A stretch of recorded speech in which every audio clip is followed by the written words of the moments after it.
সর্ষে পোস্তটা একটু বেটে নিয়েছি, কিন্তু আমার হাতে খুব ব্যথা করছে, ওর জন্য আমি ভাবছি কি ওই বেগুনটাও খুব সুন্দর।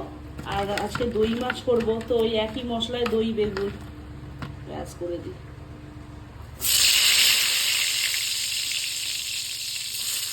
এটা রাতে রুটি দিয়ে খাবো।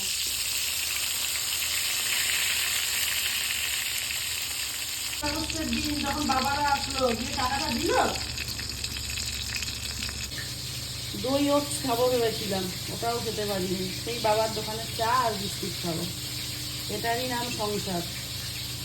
তুমি অনেক কিছু করবে ভাববে, কিন্তু সংসারের চাপে করতে পারবে না। এই ধরনের সংসার সুখী হয় রমণীর গুণে। হ্যাঁ, আর সংসার সুখের দুঃখের হয় বর্দার ছোঁয়ার কারণে। চলবে? চলে যাবে।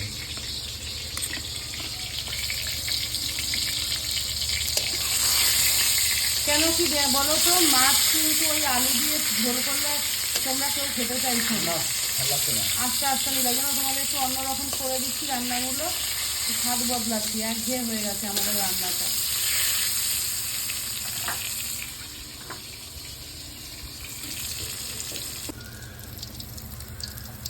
দই, সর্ষে পোস্ত, লঙ্কা,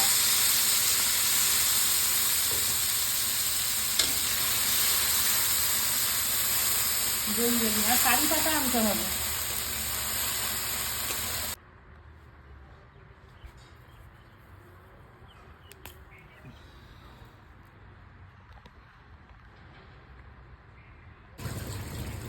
কারি পাতা তো চিনি